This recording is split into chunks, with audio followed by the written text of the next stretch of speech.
The following is a production of DallasCowboys.com and the Dallas Cowboys Football Club. How about them Cowboys? Yeah! Go Cowboys! Let's go, baby! Are you ready for a break? Yes. Are you ready for a break? Absolutely. Ready for a break?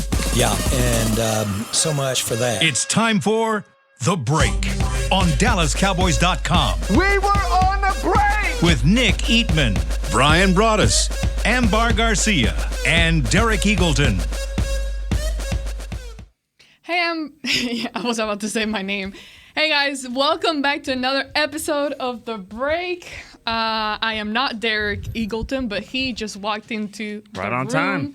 About time. We are ready to go. We got lots to talk about. Jerry Jones. I'll keep spinning until Derek decides to take over. All right, let's just get into it. Jerry Jones, he talked on the fan today. Very interesting because I felt from what I heard myself that it wasn't the usual, dream seller, optimistic, hyped up Jerry Jones that we are used to hearing and seeing for the most part. But just wanted to get y'all's opinion on some of the things that he did say in regards to Odell and where they're at currently. This is the second day of their visit, so there's still like a second part of it. And we still haven't necessarily heard what the status is as far as his physical and how that went specifically. So just overall thoughts on what you guys heard from Jerry. I think like you said, it's got to work out for both sides, and he was adamant about that. It's got to work for this year. And if you listen to Jerry enough, you know that he probably. He wasn't that optimistic about it. It didn't sound as optimistic, but you also got to remember that there's negotiations going on here, and in the middle of it, and it's not other teams that are listening. It's his agent listening, maybe Odell himself. So there's a lot of cat and mouse to this situation. It didn't sound like it was like he has a pen in hand ready to do this, but then again, we've been duped before about what things look like on the surface. Kind of feel like there's a couple of things going on here. One of them, I think you're absolutely right, Nick, about the negotiation aspect of it. I think another thing is the realization, and I've always felt this about Jerry Jones. You ask him a question, he's going to try and give you the best answer he can give. I don't think Jerry's in the business of lying to you. I don't think, I think he's very honest about the assessment of his team. I think he's honest about, he was trying to tell you why Ezekiel Elliott didn't start. That was one of the things. It was like, listen, I'm not trying to tell you. It was nothing he did wrong or bad or anything like that. He's a leader on this team. He went to his defense, to be honest. And, I think, that's something that he's trying to get that out there. And that's great. I appreciate about him. I think there are some concerns about the knee. I think there's some concerns about it long term. I think there's some concerns about it. How fast can you get ready to play right now? And Jerry and this crew, they want him to play as quickly as possible. I don't see this as being like, okay, we're going to get 2 games out of you potentially, and then it's going to be all over with. I think there's some honest concerns about it, and we'll see. They still might get the deal done. This might be a place where Odell Beckham says, listen, I understand the knee's not perfect. I'm going to take some time here. I'll give you a break on this, and if you get enough of a break on him being available, then maybe you can make this thing work in the way you need it to work. So I kind of feel like that's where they're at right now. They're trying to figure out like, okay, we understand where your knee is and we understand your availability, and this is what we're willing to do to make that work. And if that's okay with you, then we could get a deal done. If it doesn't appear that way, then either he could go somewhere else or he can completely sit out the season and try and do this all over in the springtime again. Yeah, what's actually interesting to me? I heard on 105.3 The Fan last week, they interviewed Josina Anderson, who is about as close to Odell best friend on covering this thing as anybody you'll find in the media. And there was something she said, and Bobby Belt actually called it out, and I don't know if I paid as much attention to it as I should, but her she said, and she just kind of glossed over it, but she said, if Odell decides to play this year. Right. And I think, and Bobby brought it back up this morning. I heard him talking about it, and I think that's kind of the crux of this issue. You have on one side, it doesn't seem like it's even been decided on Odell's side that he's actually thinks he's going to be ready to be able to play this year. Mm-hmm. You got Jerry on the opposite side, and here was his quote this morning: "We want to certainly see something that gives us every opportunity to have a big year this year with him." So you got the Cowboys saying we really need the help this year. You've got Odell, or at least his camp, or people that are close to him, saying, I don't even know if he's going to be ready to play this year. Mm-hmm. And I think that is in my opinion, I think that's what we're starting to hear a little bit of now. Is there's a little bit of that's the riff, And I actually had the question for you guys. I'd love to hear your opinions on this. If you were sitting in Jerry's chair and you were having to make a decision about him, would you be willing to sign Odell Beckham Jr. for a deal that, if you knew he wasn't going to play this year? Do you think it's worth it for next year or maybe even the year after that to go ahead and do the deal? And by the way, here's the part you got to think about. Even if you don't think he's necessarily going to play this regular season, is he maybe available to you in the postseason? Does he provide insurance for you if one of your guys gets hurt in the postseason? All that being considered, what would you do if you were Jerry? I wouldn't sign him.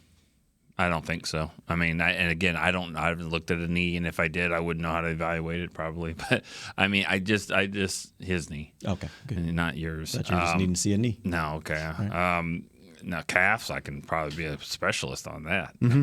No, I don't think I would. And the reason why is, and I don't mean to be like the wet blanket on this because everyone's excited about it, but I fast forward to the spring of next year in free agency. Okay, Cowboys need this. They don't have any money. We all know that. Are they going to go get a 30-year-old receiver that doesn't play special teams that could be your number 2 and 3 when you know CD's going to need a deal and you already signed Gallup and you probably drafted someone because you don't really like what Tolbert did? All that stuff, I don't think you're going to sign a guy like that anyways. So if it doesn't help you right now, I just think their needs are different because Odell wants to latch on to a team right now, preferably a team that has a chance to win, and then get himself ready, rehabbing for free and all that stuff, getting himself ready for next year. And the Cowboys want a guy ready to play this year. I just think that their needs are different. I could be a little bit of a smart ass here. How old was James Washington?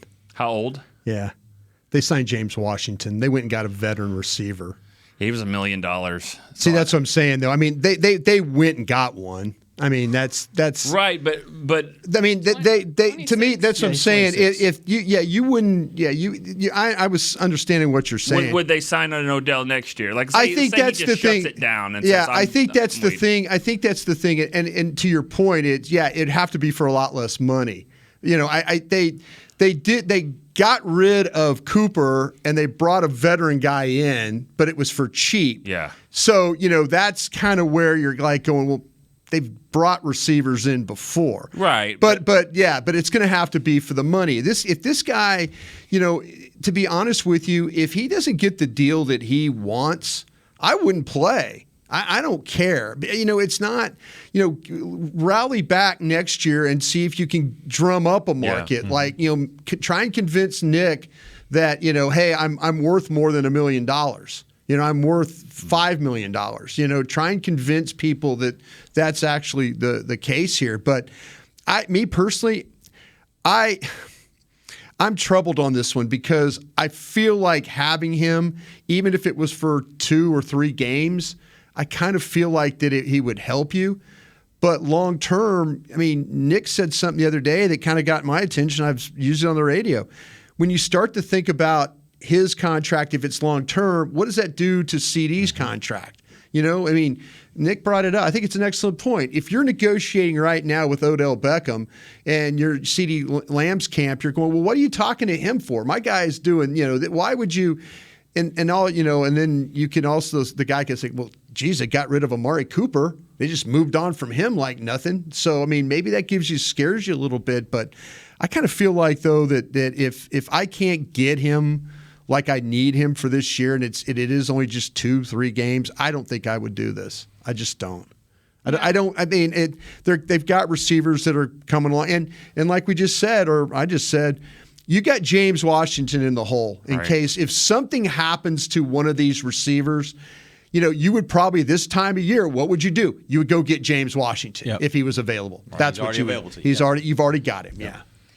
I'm actually pretty annoyed by the whole situation. Like, there's been so much hype, right? And yesterday you see him at the Mavs, and you see him with Micah and Trevon and everything. You see them all smiling, and this is great chemistry and everything. And then you listen to Jerry Jones this morning, and then to me personally, everything kind of took a turn. And it's like, okay, this doesn't really sound great. Specifically when they asked him about his availability and when he would be playing. Mm-hmm.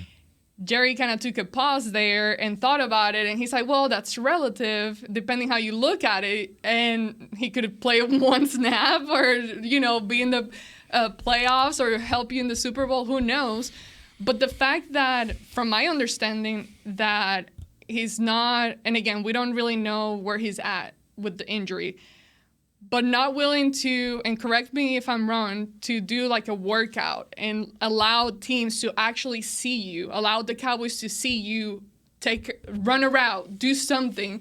That's a problem. That's a huge gamble that, and I understand like the Cowboys' position, and Jerry even admitted it, that it doesn't make him confident or comfortable to do this kind of signing without being able to see and analyze him on the field doing things physically. So it's a very tricky situation, but as of right now, based on today's mood and what I heard, I don't think this is headed the right direction. And looking into next year, I wouldn't sign him as of right now for that. So I'm agreeing with you guys in that aspect. It's funny. I think they have a better idea of the knee. At least they've got to see the player physically. They've got to move the leg and all that.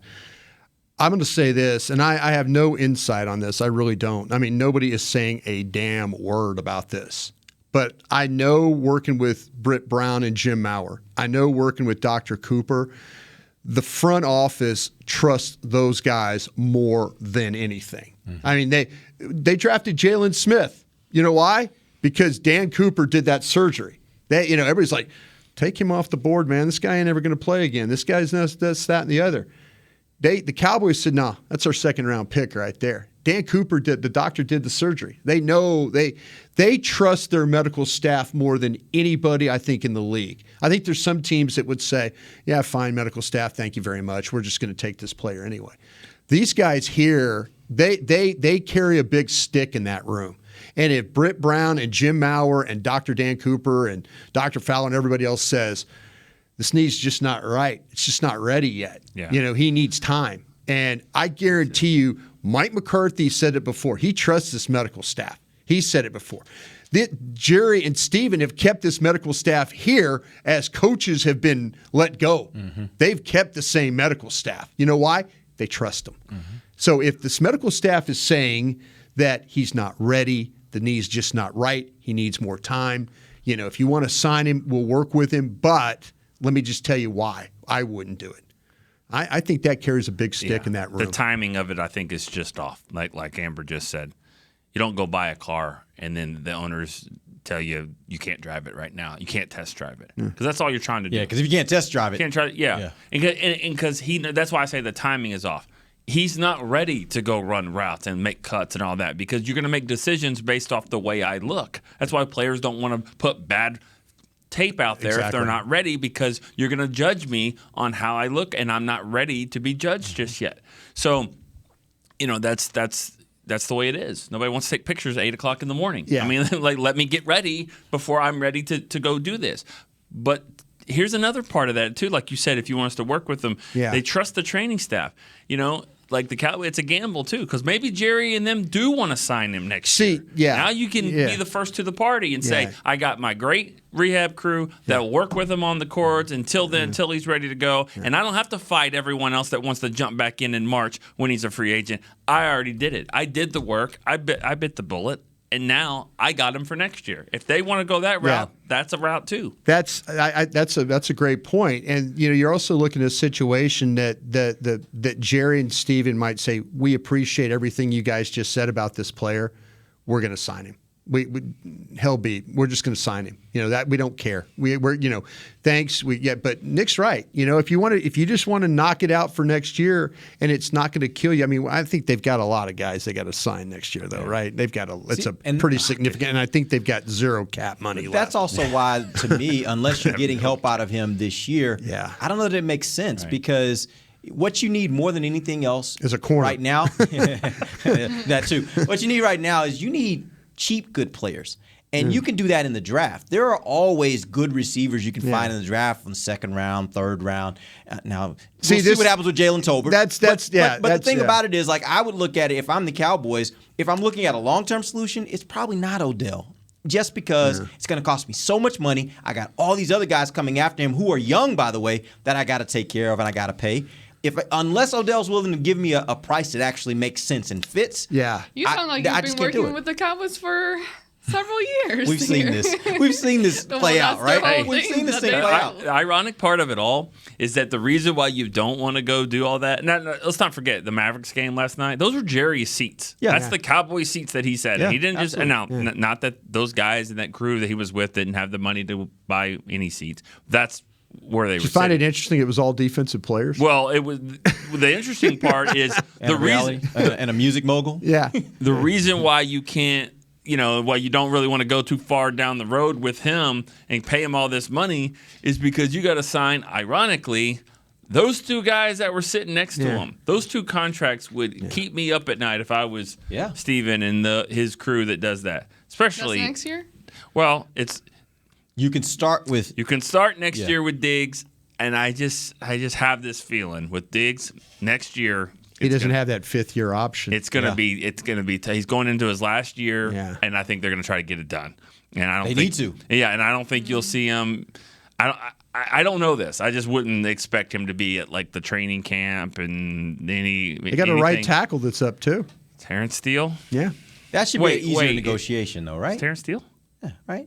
They're trying to get Terrence Steele done right now. How's that an easy negotiation? I think it's an easier negotiation because, or at least the way I would approach the negotiation. That doesn't mean you're going to give him a hometown discount, but I think for a guy like him that came from where he came from, and as much as the Cowboys have invested in him, I think you can get that deal done for a price that makes sense. I don't think top 10 right tackle in the league. Yeah, that's what he would want. Yeah, Diggs is going to want to be the highest paid cornerback in the history of cornerbacks, which is every time a new guy gets a deal, that's what it is. And then it's an easier negotiation. And then you got Micah. Yeah, he's about to be like highest paid defensive player in the history of the league. That's going to be a really, really tough one because I guarantee you they're going to say stop calling him a linebacker because if they try to franchise him, you franchise him as a defensive end and a linebacker. Yeah. You got a lot different. You got a 5th-year option on him. On Micah, yeah. On Micah, plus you got franchise tags that you could try and go multiple years there on that. So you could run this thing 7 years. Yeah, but I kind of. Do you want to though? No, with I'm just saying though, but you got a quarterback. And the quarterback's up in 3 years too. That's the trickiest. That was a short deal, yeah. But here's the deal, and I don't want to get too far into the cap conversation, but it's like off-season talk. Supposedly the cap's this is like if you're the Texans 1-10, having a talk. Yeah, supposedly the cap's going up significantly. I think next year, like supposed to be a really big jump. So. That's also part of this too. Is how much of a cap will you have? Would you rather have Odell or Pollard next year? Pollard for sure. I don't even think it's a question for me. I don't either, but I think that's what we're talking about here. Yeah. That type of player. It's crazy. It is. Never thought. Let me ask you this. I hate this. I'll make it even tougher as I have my game today. We got a game? Yeah, we got a game day. I'll make it even tougher. Would you rather have Pollard or Zeke? Man, that's easy for me. Going to break here on the Cowboys break. No. Yes, we are. We're going to break here on the Cowboys break. We'll come back. We'll have a little game from Ryan, and I'm sure he'll have that question. Is that the question? Go for it. Yeah. Okay. It's DallasCowboys.com radio. Todd thought it would be secure to jog in the cheetah savanna. Todd believed the big cat repellent he bought online was reliable. And now, Todd is trying to be faster than this cheetah that can run 80 miles per hour. But the good news is, Todd has AT&T 5G that is fast, reliable, and secure. And he learned the best thing to do is stop running and toss her the backpack with the beef stew. AT&T 5G. Fast, reliable, secure. It's not complicated. 5G requires compatible plan and device. 5G may not be available in your area. See att.com/5G for you for details. What do you call a group of grown men and women with their faces painted silver and blue who get together every week to share a 3-hour-long ritual of jumping, singing, and toasting Miller Lite and 10-gallon hats while yelling, "How about them Cowboys?" You call it Miller Time in Dallas. Here's to the Cowboys. Here's to the original light beer. It's Miller Time. Celebrate responsibly. 2021 Miller Brewing Company, Fort Worth, Texas.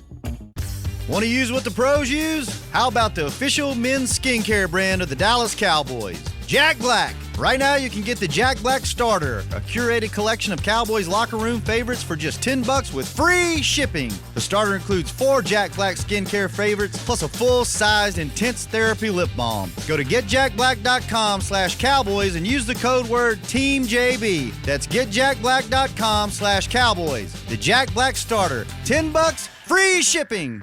When you build, you start with the foundation. And home ownership is a foundation of a stable future. The Bank of America Community Home Ownership Commitment has helped over 34,000 people lay the groundwork so far, with up to $10,000 towards your down payment or 3% of the purchase price, whichever is less. The satisfaction of owning your own place can become a reality. Visit bankofamerica.com/homeowner to learn more. What would you like the power to do? Bank of America NA, Equal Housing Lender. Credit and collateral is subject to approval. Restrictions apply. This is not a commitment to lend.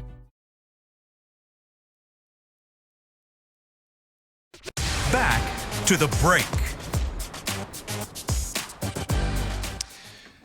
Derek, get your holiday photo with Santa at the Star, presented by Monument Realty. Santa Claus will be at the Cowboys-themed cottage in the Star District across from Ascension through December 24th. Visit thestardistrict.com/Santa for more information.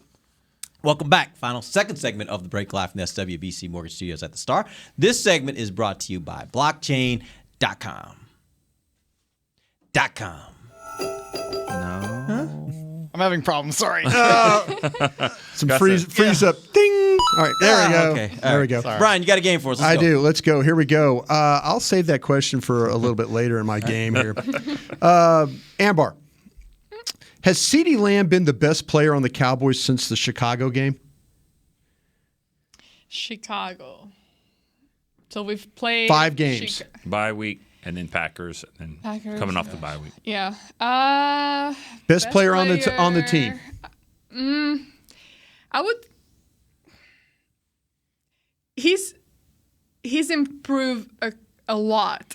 I would say he's one of the guys that has done the biggest jump so far. We've seen the defense show struggles, so I think the defense has taken like a dip down. And I would say so. I think that the way that CeeDee has progressively been playing, I would now put him on top of that list as one of the best players on the roster. Derek Eagleton. No, I think it's been Pollard. Yeah. I was just looking up the numbers. I think Pollard has been, if you want to point out one player that you say has been the linchpin of their success over these games, to me it's been Tony Pollard. I agree. And also, and the only thing about CD is that as great as he's been, and his numbers are better than his play has been better than his numbers because you don't get points for the PIs that he's drawing and stuff like that, but you also don't get docked a little bit for some of the route running, the interceptions. He's a part of that too. Some of his work, he's been outstanding. I go with Pollard. And also, I keep writing this thing. Trayvon Diggs has been amazing. Yeah. Trayvon Diggs, just no one's throwing at him. They're throwing at Browns. Watch what they do with Joseph. They're going to throw. Diggs has been really, really good to the point where he's bored. I think. I actually think that's why he bit on that route the other day because I think he's just kind of like. He wants to play football. It's a good combination. I want to get to a ball. Yeah. What are we doing? Yeah, but looking at Tony Pollard's numbers over the last 4 games. That would have been 4 games since Chicago.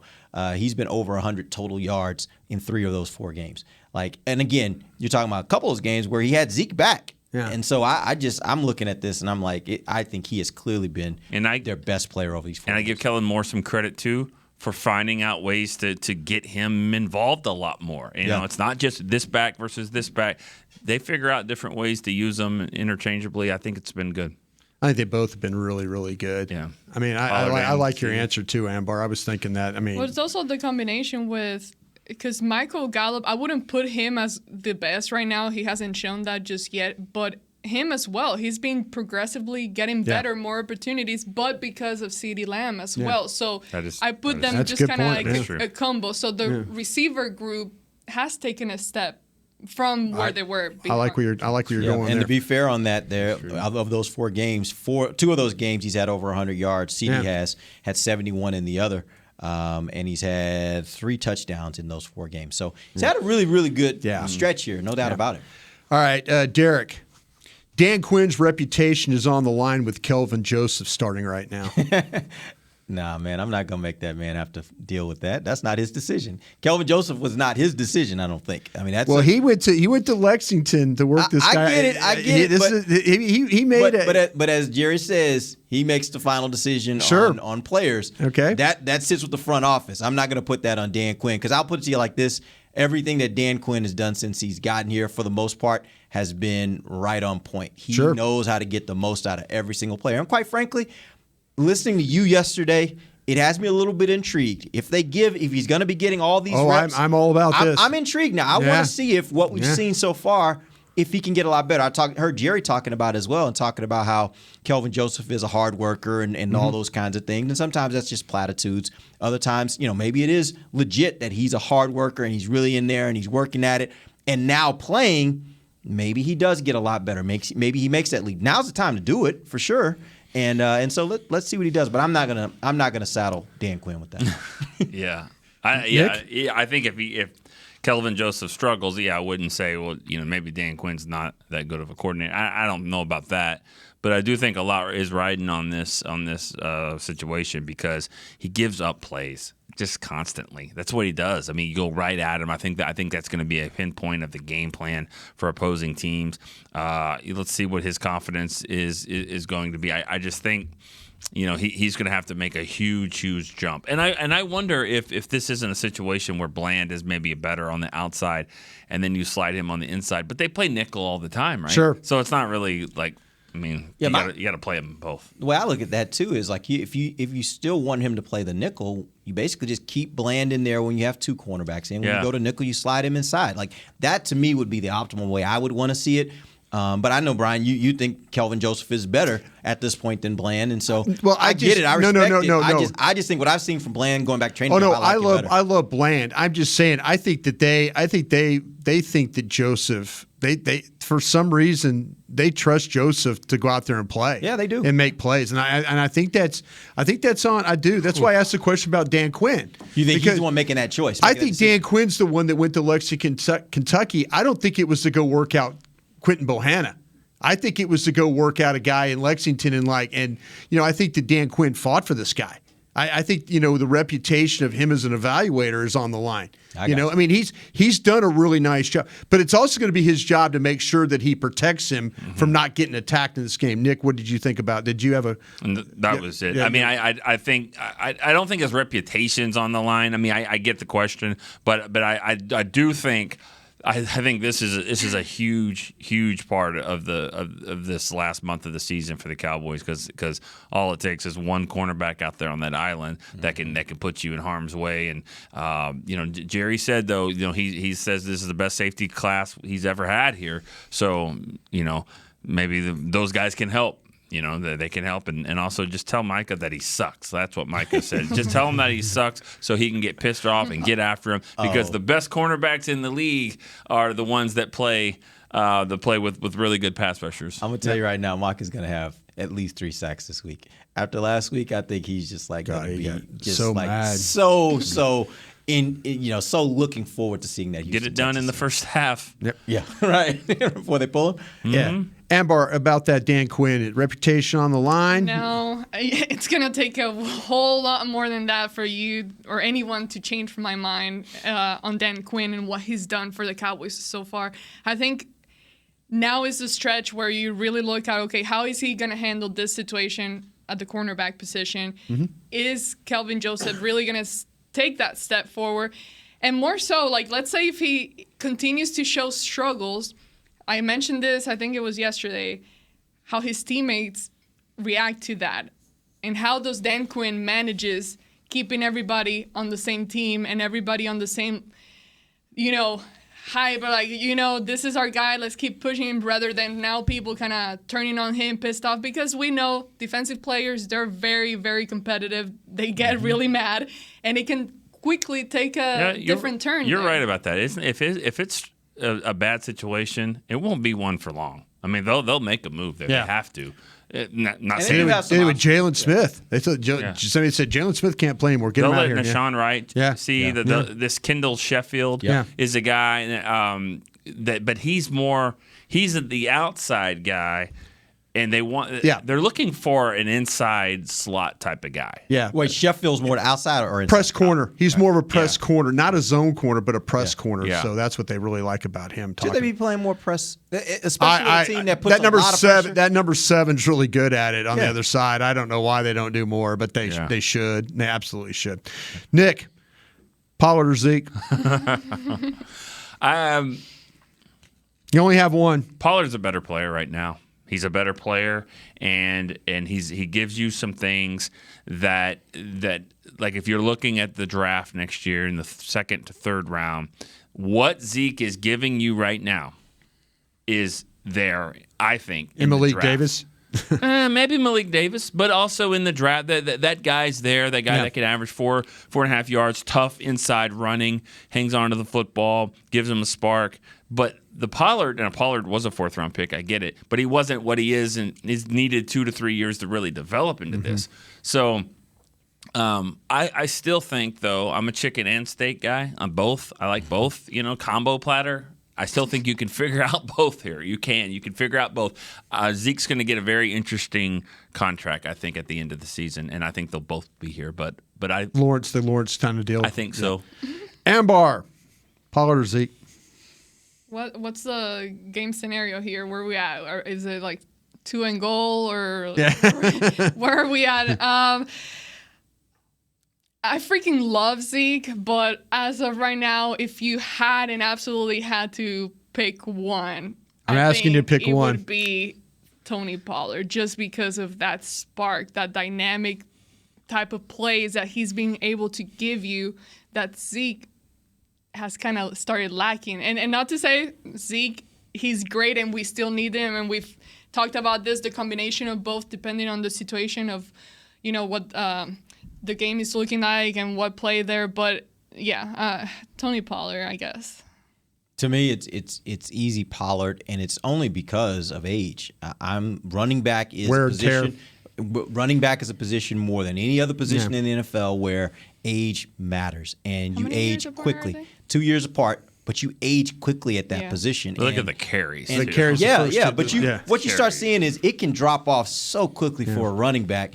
I'm trying to think. I don't know. I'm drawing a blank, but the running back that was in Pittsburgh, Le'Veon Bell.